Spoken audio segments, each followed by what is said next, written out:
दिल्ली के कांग्रेस दफ्तर में कांग्रेस की राष्ट्रीय महिला अध्यक्ष अलका लांबा ने प्रेस वार्ता की। इस दौरान अलका लांबा ने स्मृति ईरानी पर सीधा निशाना साधा।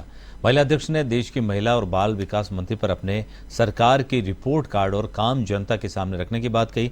उन्होंने ये भी कहा कि उम्मीद थी कि स्मृति ईरानी ट्विटर ना खेले, लेकिन वो वही करती रही। राष्ट्रीय महिला अध्यक्ष अलका लांबा से खास बातचीत की हमारी संवाददाता सौम्या मिश्रा ने। ये आपके या तो सत्ता में इनकी भागीदारी है और या फिर आप इनको संरक्षण दे रहे हैं। बीएचयू की बेटी के समेत बलात्कारी है। ये जो फोटो प्रधानमंत्री जी और आपके साथ है स्मृति ईरानी जी, इस पे आप कुछ नहीं बोली ना, क्यों बच गई? बोलिए इस पे, हम ये चाहते हैं। यहाँ बच गई। आपने ये कहा कि हमारा बजट कांग्रेस के बजट से ज़्यादा था। हमारे 5 साल के बजट की तुलना आप अपने 9 साल के बजट से कर रही है। थोड़ी हिम्मत दिखाइए। कांग्रेस का 10 साल का बजट अपने 10 साल के महिला बाल विकास के बजट पे करेंगे। हमारा बजट आपके बजट से 5,000 करोड़ अधिक था। हमारे बजट में हर साल 20% की बढ़ोतरी हुई और आपके बजट में मात्र 3% की बढ़ोतरी हुई। आपका बजट की कटौती का कारण का खामियाजा हमारे देश के बच्चों को भुगतना पड़ा कि हमारे देश के, यह आप ही कह रहे हैं, नेशनल फैमिली हेल्थ स्कीम सर्वे 5 बताता है कि 67% बच्चे आज एनीमिया के शिकार है ना। ये आप ही की जानकारी है। और गुजरात की सच्चाई है या नहीं कि हर 10 में से 8 बच्चे जो हैं वो एनीमिया के शिकार हैं।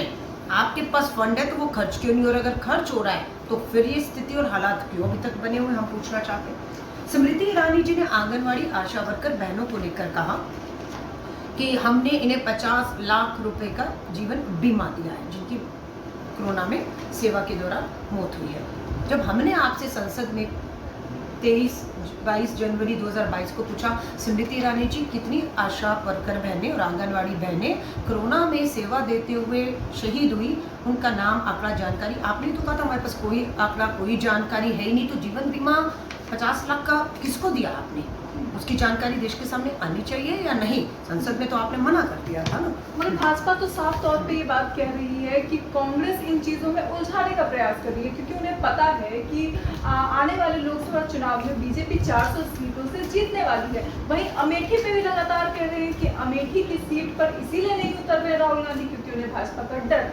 ये 400 पार कौन लगाएगा मोदी जी और भाजपा को पार? आपके पूंजीपति मित्र या वो जिन्होंने आपने इलेक्टोरल बॉन्ड में मोटा मोटा चंदा लिया, गलत तरीकों से लिया, वो आपको 400 पार लगाएंगे? क्योंकि देश का युवा, कल बेरोजगारी के आंकड़े आए हैं, देश का जो युवा है वो 80% जो युवा है वो बेरोजगार है। ये युवा आपको वोट दे रहा है, आपको लग रहा है, जो बेरोजगार खड़ा हुआ है, जो रोज बेरोजगारी की मार चल रहा है, आपको लग रहा है देश का किसान जिसकी आय 2022 में दुगनी होनी थी, जिसका कर्ज माफ होना था, जिसकी जो है एमएसपी पे कानून मिलना था, उसको तो मिला नहीं, आय दुगनी नहीं हुई, आत्महत्याएं रुकी नहीं, कर्ज माफ नहीं, ये आपको वोट देगा? तो जब देश का युवा पढ़ा लिखा बेरोजगार, देश का किसान आपको वोट नहीं दे रहा है, देश की आधी आबादी महिला महंगाई और अन्याय अत्याचार झेल रही है, न्याय नहीं, ये आपको वोट नहीं दे रही, तो आपको वोट दे कौन रहा है?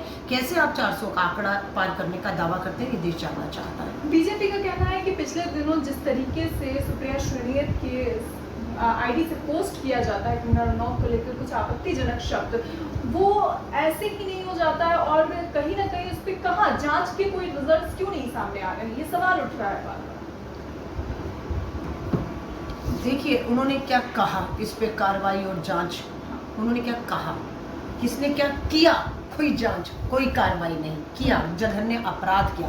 उन्होंने जो कहा उन्होंने नहीं कहा, उन्होंने साफ इस बात का अपना स्टेटमेंट दे दिया है कि ये उनके किसी साथी ने किया, जब उनकी नज़र में आई उन्होंने उसको कंडेम किया लिखित में और उसको हटाया, उसको तुरंत और अपना स्टैंड साफ रख दिया कि वो इस्तीफाक नहीं रखती।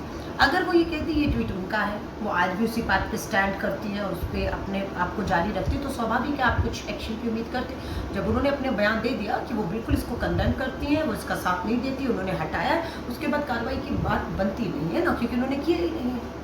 मैं अंतिम सवाल ये पूछना चाहूँगी कि दिल्ली की सीटों पर आपका भी नाम सामने आ रहा है, तो अगर आपका नाम आता है अगली लिस्ट में तो क्या सब मोटिव रहेगा? दिल्ली में क्या मुद्दे हैं?